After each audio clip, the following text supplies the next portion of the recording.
个歌手唱歌久了。太了解自己，就给自己很多的限制，就好像连今天我坐这个位置呢，平常我可能是坐另外那一边，因为我大家知道我是李幼莲，可是我就觉得没关系，我就是舒服，就是平常心去接受所有的一切，就是把你的工作好好去做完。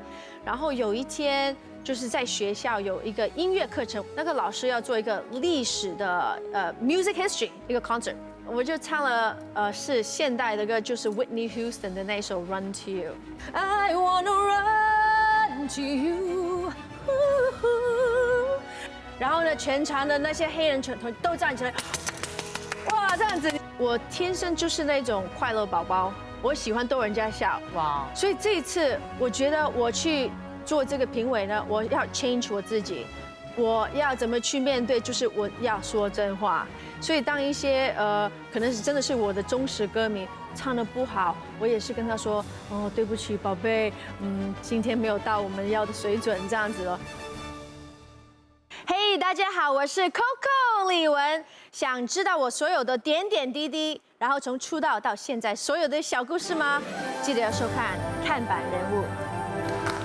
一起欢迎 Coco 带给我们这么活泼的开场，欢迎 Coco， 欢迎你来。哦，谢谢。最新的作品《盛开》，希望你喜欢。谢谢，请坐，请坐。谢谢。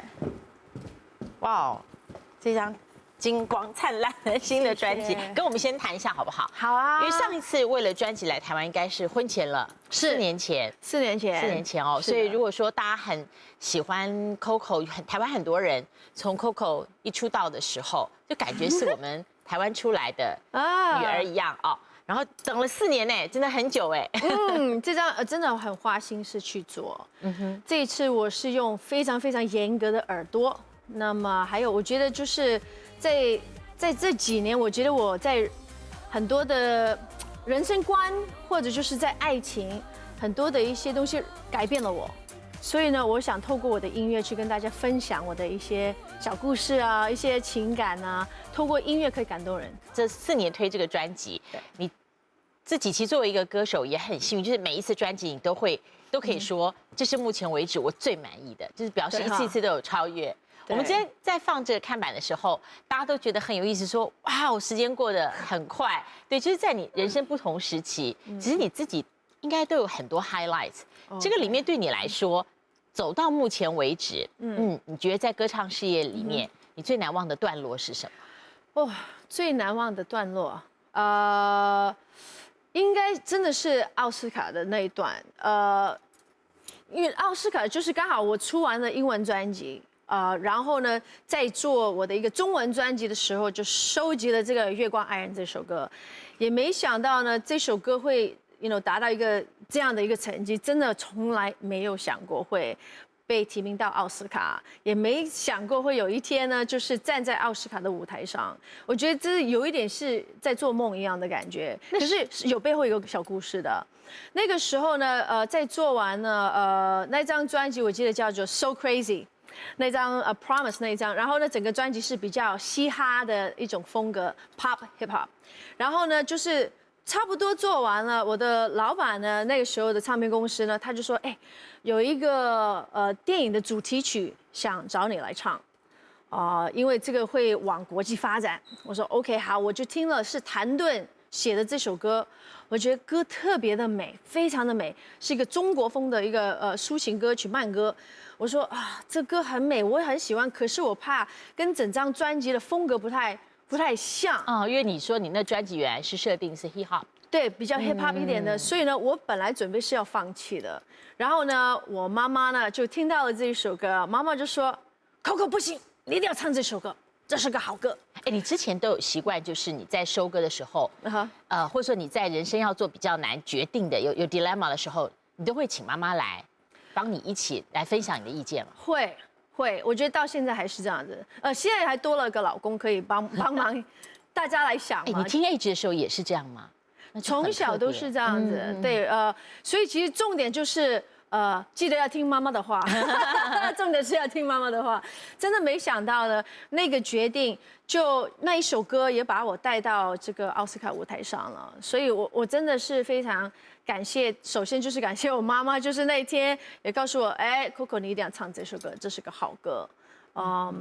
这是一个非常难忘的一次，就是而且我记得站在奥斯卡舞台的那一刻。你知道吗？因为先是一个楼梯很高，一个舞台，然后是有一个荧幕先挡住。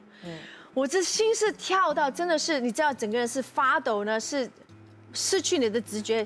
然后呢，是我觉得我头快要爆炸，因为我觉得我的血是往上冲。你现在都还完全记得你那时候非常清楚，非常清楚。然后就是那个心跳得很快，然后我说哦糟糕，我这样子会太紧张怎么办？然后呢？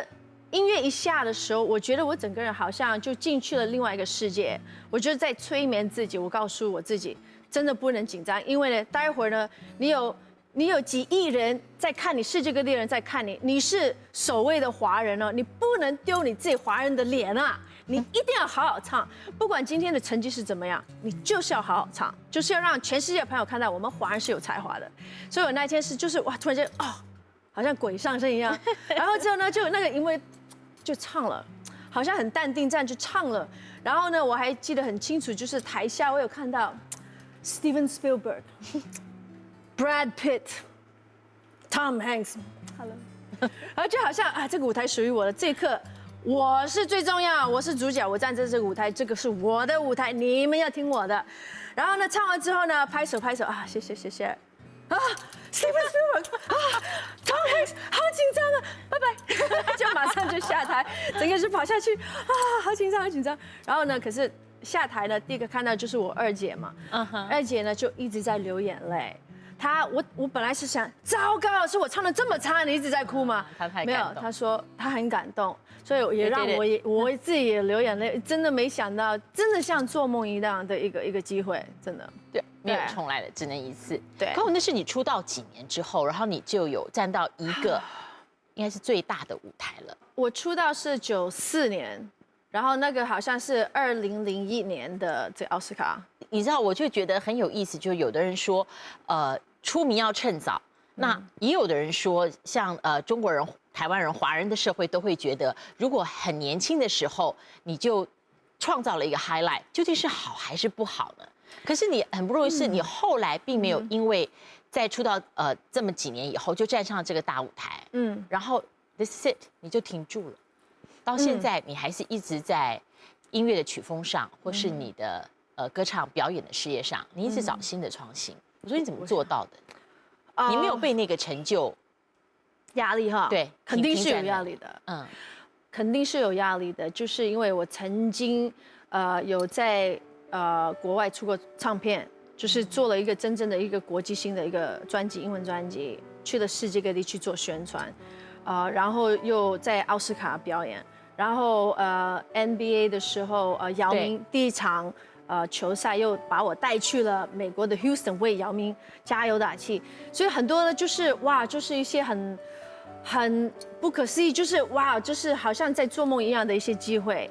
那所以就是做完那些之后，我可以再做一些什么去超越自己？我会觉得哇，是给自己一个很大的压力。是，可是呢，我觉得不行。我觉得就是要把我那个工作，譬如说我现在在做一个中文专辑，我就好好去做我自己的想做的事就好了，不要给自己太大的压力，因为永远都会有人觉得不够好。有人会不欣赏你，有人觉得哎呀你没有超越。如果我一直都是想着人家去怎么想的话，我觉得我会活得很痛苦。所以呢，我就把自己想的 OK， 我就尽我的能力，I always do my best， 我永远都是会把我最好的给大家，我从来都不会马马虎虎做任何事情。所以如果真的我要去常常跟自己好像去做个比较什么什么，这样太累，这样活得太累了。专心，非常专心，然后就是把那一件事情做好，把我的最好的一面带给大家就对了。专心在当下，专心在现在。那么你所创造现在，就是你将来会回味以后最棒的以前，然后也从现在 lead to 一个你想象不到，也许充满惊喜的未来。是专心在现在。对，我们来看第一则报道。我们这次也非常谢谢 Coco 跟他的团队哦，因为他现在的时间压缩非常紧迫，今年出专辑，是的，然后又在中国大陆，现在就是每一家电视台都想办法去做一个最好的这个素人歌唱节目里面去做评审。那给了志明还有佳琪在上海的时间，我们来看这则报道，一起来了解更多 Coco 的专注跟执着。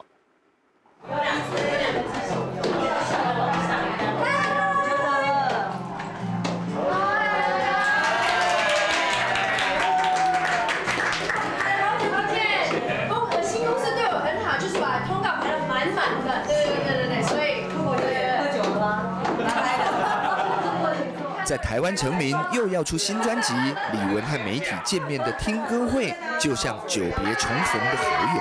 对，所以我告诉大家呢，我这4天睡眠总共不超过8个小时。因为呢，我们录影时间很稍微有一点。刚刚下飞机就赶到，李玟准备了几首歌，要台湾耳朵最厉的 DJ 们打分数。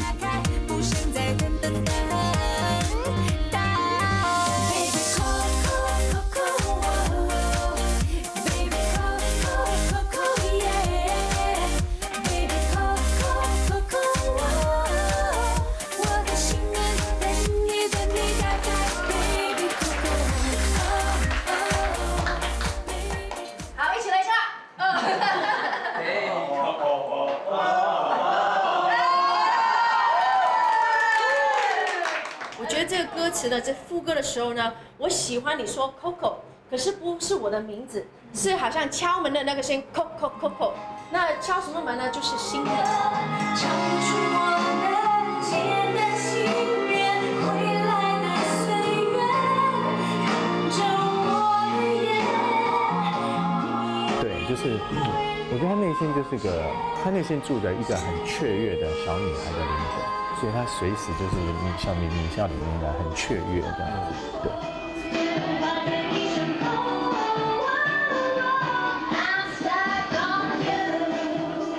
从歌曲的诞生过程去认识歌手，其实非常有趣。一首标准的 Old School， 看见李玟对音乐的想法。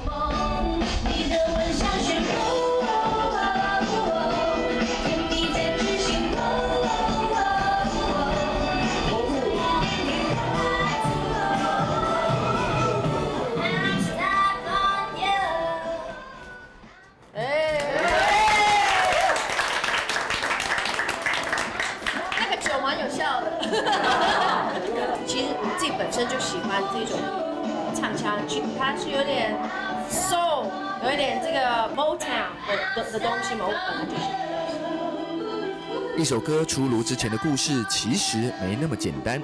为李玟打造100万金曲滴答滴的陈子红说，李玟的音乐不见得走市场，而是一种做到底的精神。就是我们就在讨论说，那不如我们就把它做 old school， 就把它做到底，因为我觉得现在做音乐。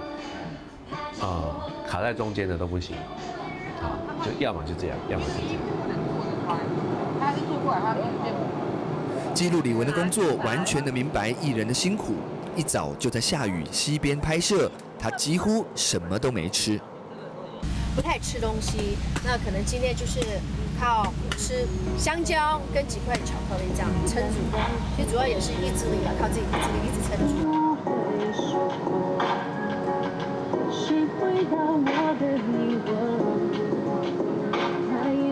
其实很爱美食的，他很爱跟大家一起吃吃喝喝的。可是他只要有只要你告诉他是这件事情是重要的，他就开始我就不吃了，我就不怎么样了，我就不那个。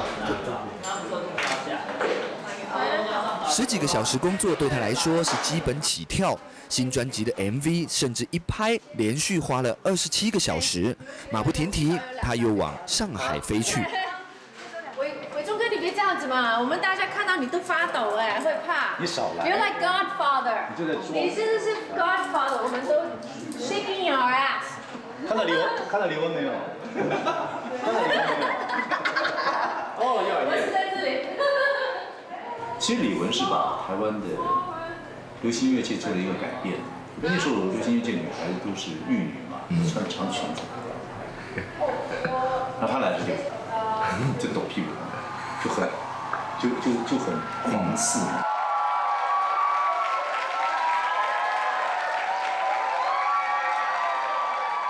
他说，第一次站上大舞台之后，除了奥斯卡颁奖典礼之外，就从来没有害怕过。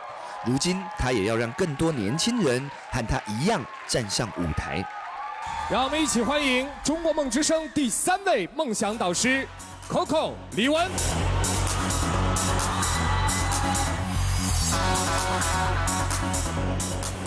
给我飙一个高音，现在好不好？试试吧。这不是考试， Come on。担任评审，李玟浑身解数进出，用自己的标准，希望有更多好声音。其实，这就是他创造自己名字的方式。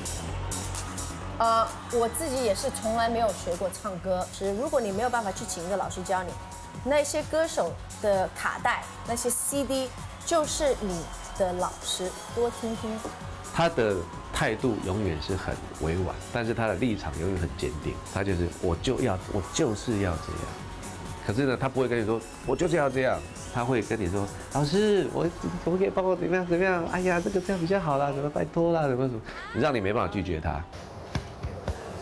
对不起，宝贝，没有感动到我今天。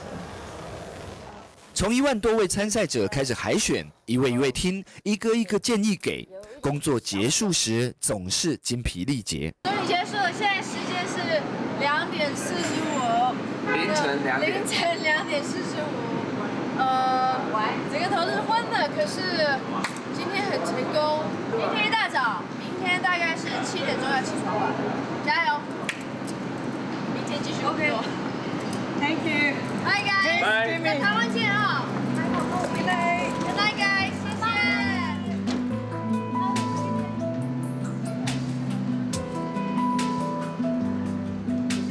在终于可以休息的时间，还要抽空在车上接受访问，最后才能跟老公打通电话。她在她老公面前就是个小女孩，你就会发现说，哇，好甜的女生哦，在老公面前又会撒娇，我觉得应该是蛮懂事的。对，任何一个那个男生看到她跟她老公在她面前，应该都会被融化，就觉得哎，怎么会把她娶回去？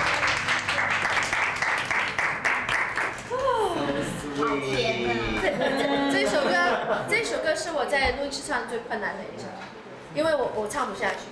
为什么？唱不下去，想到老公就掉眼泪。我是被这个歌词感动，那是就最后一句呢，录了最久。哇！卫生纸，哇！对不起，其实很幸福也会想，不是只有伤心。采访李玟时，她说：“现在的心境是幸福的，从出道时和别人竞争，成名后和自己竞争，现在的她是追求幸福的。就像音乐，她只唱好歌，是不顾市场，只求感动。”真的歌词，我真的是被这个歌词感动。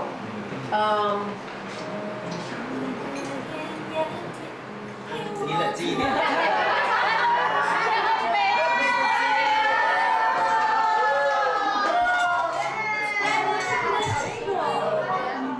人生最美好的时刻，像是盛开的花朵。李氏情歌依旧，电臀花腔仍在。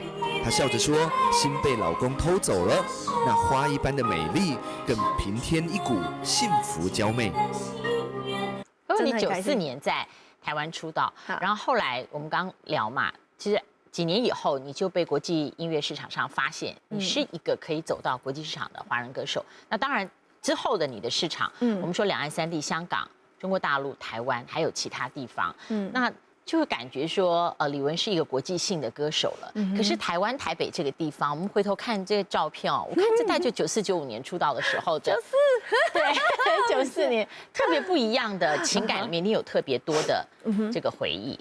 会，其实想到走国际呢，这个很多人常常问我，你是什么的，就是原因或者 how come where did it come from？ 我记得那个时候，其实我要有一个大恩人。就是 Julio Iglesias 啊，是为什么那个时候呢？Julio Iglesias 就要在亚洲找一个女孩子跟他在那个When You 时候呢，香港挑了我，Madrid 去 music video 非常好，亲切，他就做了 serious 的跟我说，他说你一定要，我怎么往国际属于来的？当然不希望走国际呢，只是我去做这个，真的受到威胁是情歌啊，对不对？这么资深，我就觉得 confidence， 然后我才就是给想法就是去发展，也没想到啊，you know， 就是非常有兴趣，没有明星。是我印象比较深刻，有一次呢，我崩溃了，然后呢，我就跟妈妈说，我讨厌我自己，没有办法做医生，因为我想真的帮助到那些小朋友。那我妈就跟我说了一句，做医生是身体上的治疗，可是你做歌手，你是灵魂上的治疗，你也在帮助到他们。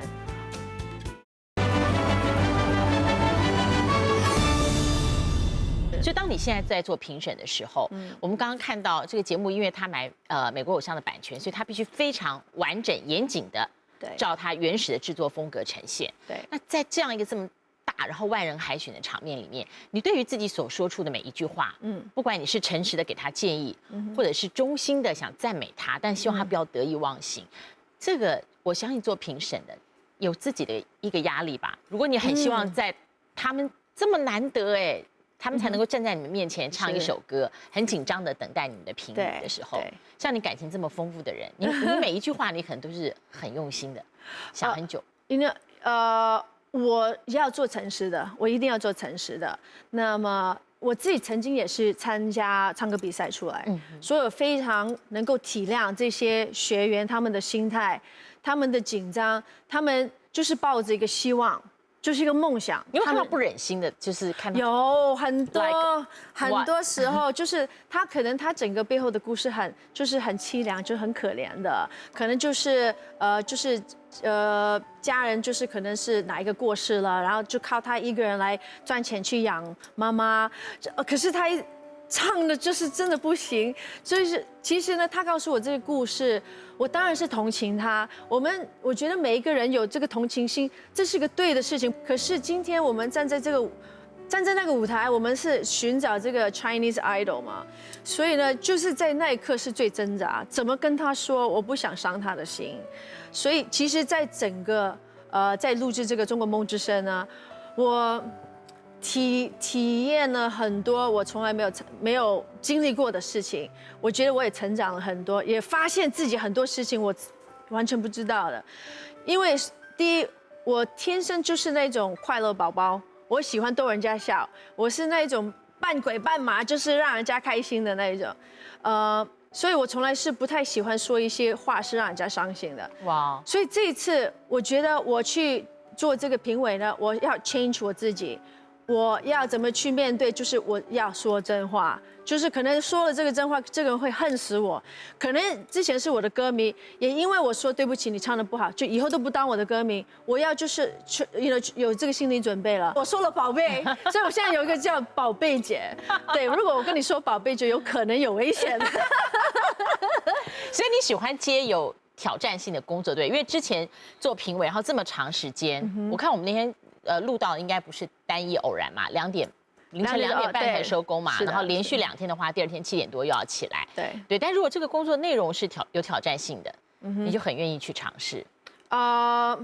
今天我去接那个，不是因为它有挑战性，是因为我真的是那个美国版的，就是美国偶像的这个忠实粉丝，我非常喜欢这个节目。然后我以前看的时候，我都在家里自己去说那个人唱的怎么样，那个人这里走音，那个人怎么样，我就觉得我一直想。我可以去做个评委哎，我很适合做这个，而且我觉得现在的我真的想去帮助到这些年轻人，就是借用这个平台去让更多人看到他们的才华，说不定我也可以去栽培他们，让他们就是有一个。至少可以有机会当成一个歌手，所以你的人生角色不一样，你在人生里面你想做的事情更多了。对，这跟你的婚姻跟你这个相处了快10年的伴侣有没有关系？他 inspire 你哪些？哦，哇，他 inspire 我很多东西，因为你知道一直做歌手，很多时候呢，你在一个受保护的环境，以前唱片公司都会说。你千万不要自己跑出去哦，就是不要去街上被人家看见哦，因为歌手呢要有神秘感哦。所以我以前真的是常就躲在家里的那一种。然后呢，我老公说：“哎呀，不行的啦，就是吃个饭有什么不行呢？”然后呢，他说：“你还是要体验生活嘛。”你还是一个人啊，你自己去超级市场，可能有100个人见到你，说不定那100个人见到你就更喜欢你，因为看到你是很真实的人。好了，那从此以后呢，就是我常常就自己去那超级市场啊，卖菜的那些地方啊，去买菜啊，就是真的是就是一个正常的生活，我喜欢。我非常喜欢，我很多印象里面，可能因为你唱动感的歌曲，我们觉得你在人生里面一定也都是横冲直撞的。No， 我是一个比较害怕 take risk 的人，我觉得，我要看什么样的状况。那其实去做这个节目呢，是一个 risk。可是呢，我觉得我这一次的我呢，我要去有一个 open mind， 就是把那个心胸打开，是这样说吗？是，心胸打开。我愿意去接受所有的考验跟尝试，就是其实这个最真正的故事就是在我的专辑里面。为什么呢？因为在专辑里面呢，我在收歌的时候有一些歌我没有挑到，是阿迪尔老师，他就跟我说坚持，他希望我去尝试这首歌。譬如说哪一首《盛开》就是这首，是一个比较摇滚的，我从来都不唱摇滚，我觉得我唱的不好，可是呢，老师说你相信我，好了。因为我觉得 ，OK， 我这一期去做这个专辑，我不要有任何的包袱，我不要有任何的限制，说不行那个不行那个。我进去 studio， 我先听我的制作人，你对我有什么想法？你希望我怎么唱？我先听你的。如果唱的不好，效果不好，好了，那现在轮到你听我的了。所以是这样子，因为很多时候一个歌手唱歌久了，太了解自己，就给自己很多的限制，这个不行，那个不行。就好像今天我坐这个位置呢，平常我可能是坐另外那一边，因为大家知道我是李幼莲，可是我就觉得，哎呀算了，我长这个样子，不喜欢就算了，就是不好看就是这个样子，所以我觉得没关系，我 就是舒服，就是平常心去接受所有的一切，就是把你的工作好好去做完，然后 give your best，you try your best and that's it。所以 Coco， 你现在在什么事情上都这么自在，人生充满了更多可能性，就后面一定有一个很强大的安全感。就说，即使我这个事情没有做成，或这个关我没过也没关系，我的人生呢，我还是可以 enjoy life。那这个后面一定有个很大安全感包围着你。我想，你跟你先生这么稳定的朋友关系、情感关系、伴侣关系，是你很重要安全感的一个来源。对，安全感是很重要，因为我跟老公就是真的是我专辑里面有一首歌，英文名字叫做《Match Made in Heaven》，中文就是天生一对。我们两个的个性太像了，然后我们的思想很像，我们做人的宗旨也是一模一样的，我们就是做人的原则是一样，就是永远都知道有一个人会在家里等着我，那他也是有这样的一个安全感，知道我永远也会等着他。对，所以我真的觉得在爱情的路上我很幸运。当然呢，我有经历过一些不好的一些经验，那一定要有那一些过程，你才懂得现在这个人是对的对象。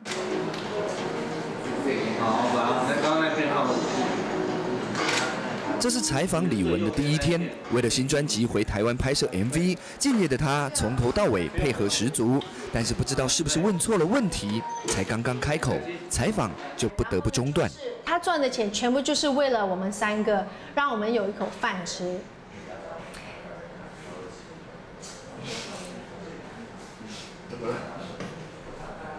其请回想母亲在脑海里的一个镜头。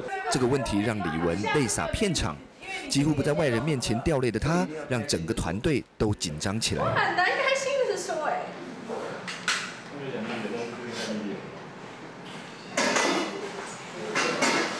因为小时候呢，我要想怎么去讲这个不流泪，因为我觉得这个是一个好苹果香蕉，苹果香蕉，对。母亲对李玟来说是永远也是最大的支柱，在台北或在上海，在片场或在梳妆室，李玟说的从来不是自己，而总是母亲。她受过很多苦，那可是她是一个非常坚强的女人，她是一个女强人，那她是我的榜样。我每次看到 Coco， 我就会觉得她有一个正面能量，她就是开心啊笑啊。那我会觉得说，我们应该是。我想从李玟身上得到什么？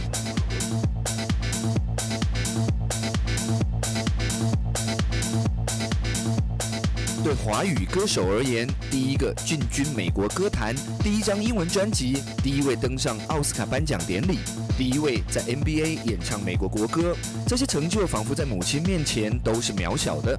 1994年就认识李玟的王伟忠说，他完全不是印象中的留学生。像回去我就跟我老婆讲，我说李玟就是一个很单纯啊，很好玩的一个人。你看在国外待这么久，你问他不知道什么叫香槟怎么喝，红酒怎么喝都不知道。那个叫什么清教徒吧？就是说，他每天我知道的时间，他每天无时无刻都在工作。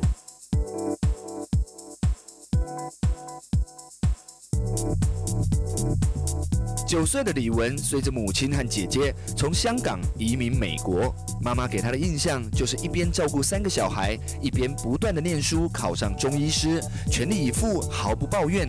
或许就是李玟的性格来源。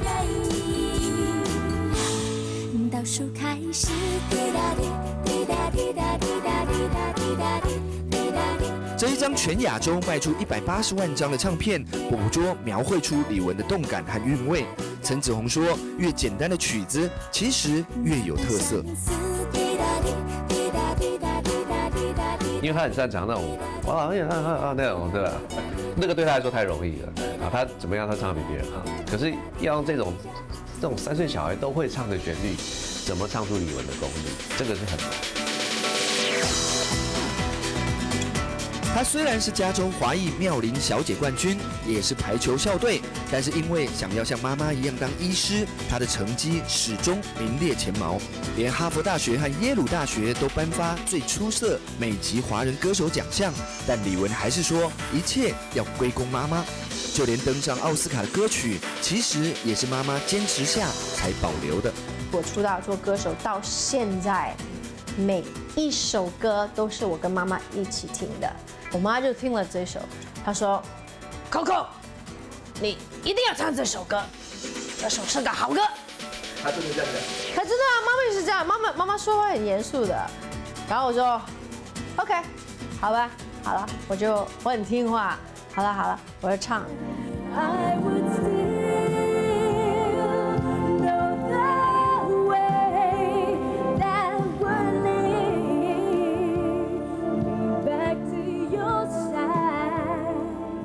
这首歌就是《卧虎藏龙》的主题曲。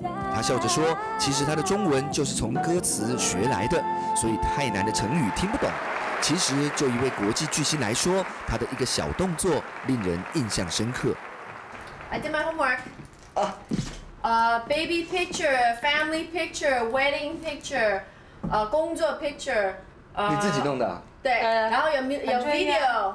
对，我那天弄这个弄到凌晨3点，所以可是我整个就是很开心呢，就是因为我觉得如果我可以把很多 footage 给你，你就整个 interview， 会更加的多画面，更精彩，可以更了解我了。他曾经开玩笑地跟年轻人说，如果要当明星，付出的努力真的不能只看表面上的光鲜。为了保持身材，他连演唱会期间都只吃几根香蕉果腹而已，更别说一个通告可以从早上6点到凌晨2点。从她的嘴里那种热情来源很清楚。我一身大汗，我很累啊。然后妈妈就说：“哎呀，好啊，好到不得了啊，你最棒啊！哎呦，好啊！”哈哈哈哈，那就是我妈，她就是充满了热情，她就是我的 No.1 fan， 妈妈就是我的 No.1 fan。Like father, like son， 这个女孩子似乎也像极了妈妈。她参加无数的慈善活动，就像她自己童年的愿望一样。就是我从小就想当医生，我从5岁，我很确定我要做医生，因为妈妈是中医嘛，她常常都是救人、帮助人的，所以在这样的环境，所以我就觉得啊，我也想这样子，我也想有妈妈这样的爱心去帮助到别人。步入礼堂的李玟说自己非常幸福。幸福的意思虽然随着年纪慢慢不同，但她也渐渐的明白，幸福必须带给家人。或许我们就更明白为什么谈到妈妈，她总说自己的事业是给妈妈幸福。尽量希望不要流眼泪，可是我对不起，我就是控制不了自己，我是没有办法。可能就想到以前吧。所以现在你很开心啊？开心啊，很开心啊，我非常开心啊！我觉得我能带给妈妈幸福，我就是开心。李玟虽然最后还是没念医学院，但却依旧是某种程度的医生角色。歌者用歌曲疗愈，音符治疗的是心灵。是的，之前我们采访的记者说，念华姐，你可以问她母亲，也可以千万不要问。我说什么意思？因为一问她母亲，李玟就有太多的感情会就泪崩。对，妈妈一直对你是非常非常重要的支柱。小时候，妈妈让你看到一个女人可以怎么样坚强。对，我觉得在我妈身上呢，我妈从小教我们一定要坚强，然后做人不能懒惰，然后就是你面对困难的时候，不要轻易的低头。他一个人带你们这些孩子，然后从香港到美国，然后不要懒惰这一点，他一定是自己身教，让你们看到。是的，所以他就是我最好的一个榜样。你印象里面，因为她就是一个女人把3个小孩养大，然后的一切那个时候，她除了就是打好几份工之外，因为她其实在香港的时候是什么人都不认识的啊，所以我妈妈那个时候呢就是她自己打好几份工，就是赚一点点钱，就是我们有一口饭吃。然后呢，常常其实妈妈不在家，都是我2个姐姐在照顾我。然后呢，就是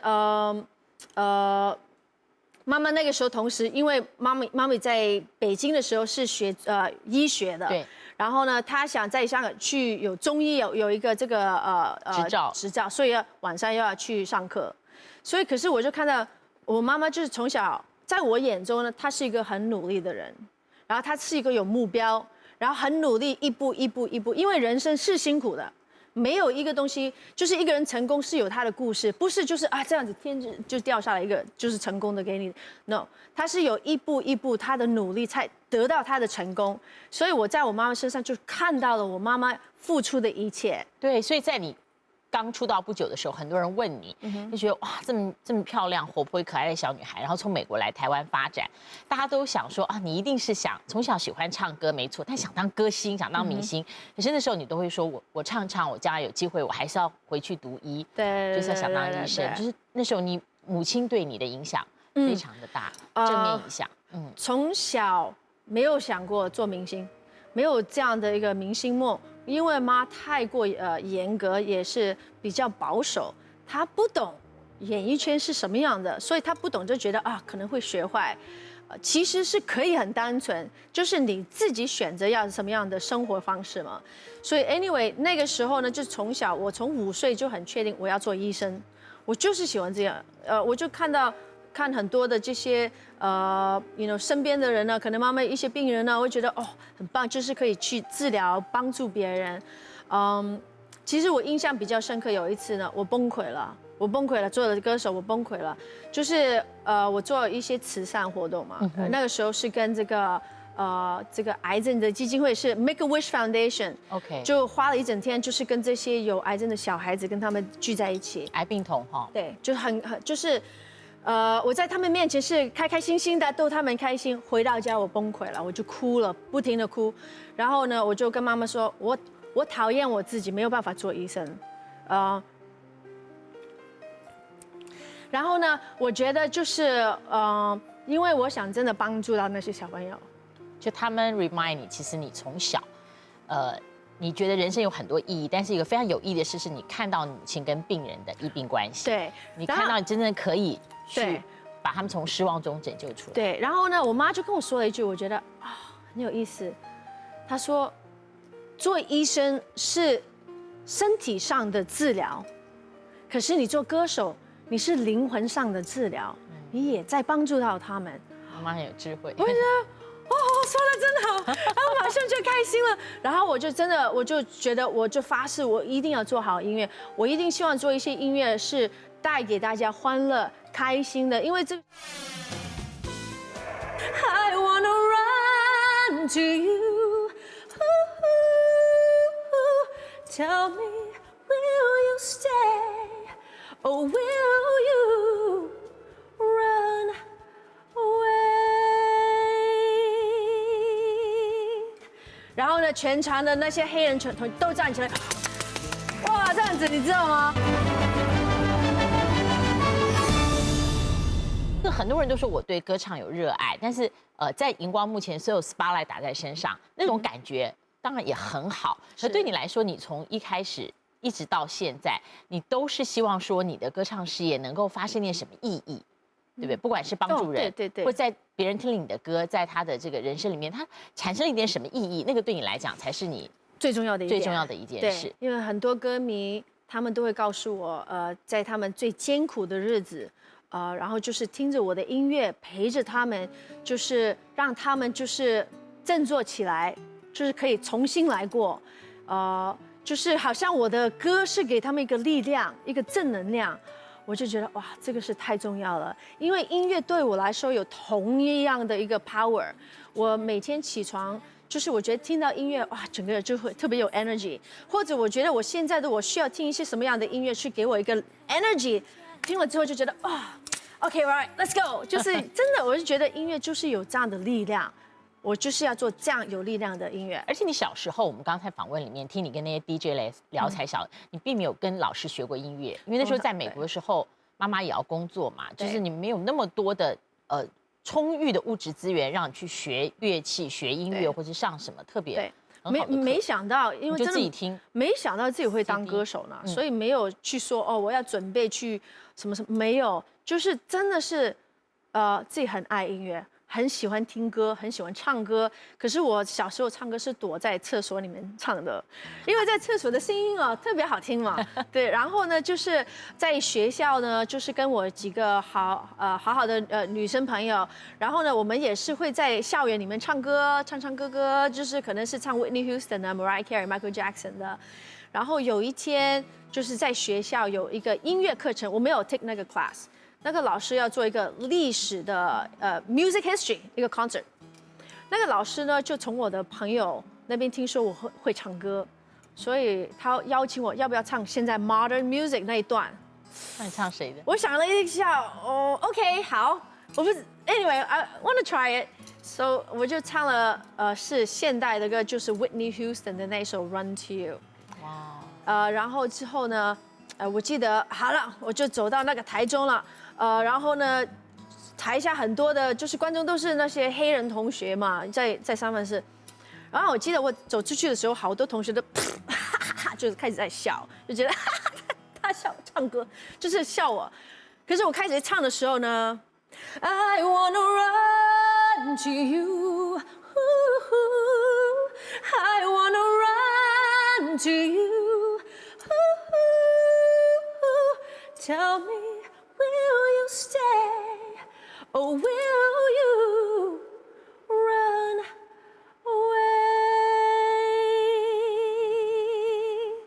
然后呢，全场的那些黑人群都站起来，哇，这样子你知道吗？然后之后呢，我去厕所呢，他们每个人都走进来，就突然间 ，Hey, what's up, girl？然后就变成了我是加入了他们的一部分了。所以呢，我是觉得，哎，人生有很多东西，你真的是你不去尝试，你真的不知道。可是从那一刻，我就觉得，哎，我应该属于舞台的，因为我站在那里唱歌的时候，我完全是感觉自己是最自由、最快乐的时候，也同时在受到那些学生的认同，我觉得 This is my life， 我觉得这个就是我的 fate， 我的命运，所以我才从高中毕业之后就再去参加唱歌比赛，也是唱了这一首歌，所以我觉得就是那一次改变了我很多东西，改变了我的命运。我们今天聊到这边啊，我发现大家一定知道，就是我们看起来，你永远是像陈子鸿老师讲的，你到底是有什么那个能量，永远给大家看到的你都是带给大家很多这个正面感染力的，非常非常的 positive。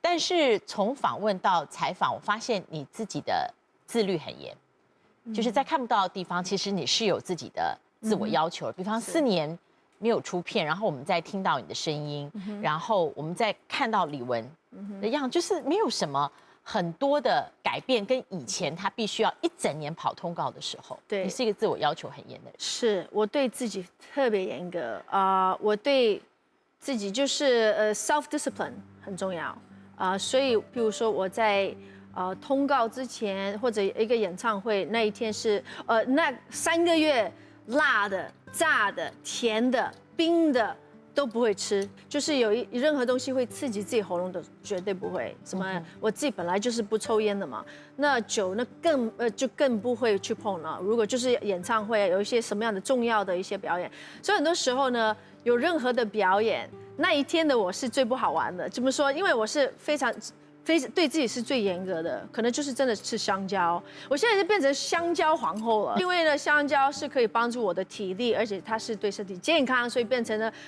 有很多东西不能吃的时候呢，香蕉是可以救了我。其实以为你知道，在你的这一个整个 career life 里面，你已经到了好几个，就是别人可能也许就是他们的 ultimate goal， 可是你已经在你之前的过程或者现在你就已经到了跨越了，好，所以你一直让自己保持在一个永远 ready 的状态，对你来说，现在这样子永远让自己保持在一个最好状态的，究竟是为了什么？因为我真的很爱我的工作，我觉得我现在所做的一切都是我真的很热爱的，所以我就变成是在 enjoy， you know， 所以就譬如说我现在在做访问的，或者我今天跑的一些通告，对我来说我很 enjoy， 因为这是我生命的一部分，我很爱我的音乐，我很爱我的作品，我想跟大家分享这种 passion， 这种热情呢是。减不了的，真的很幸运，我正在做我最爱的工作。That's why I love it 。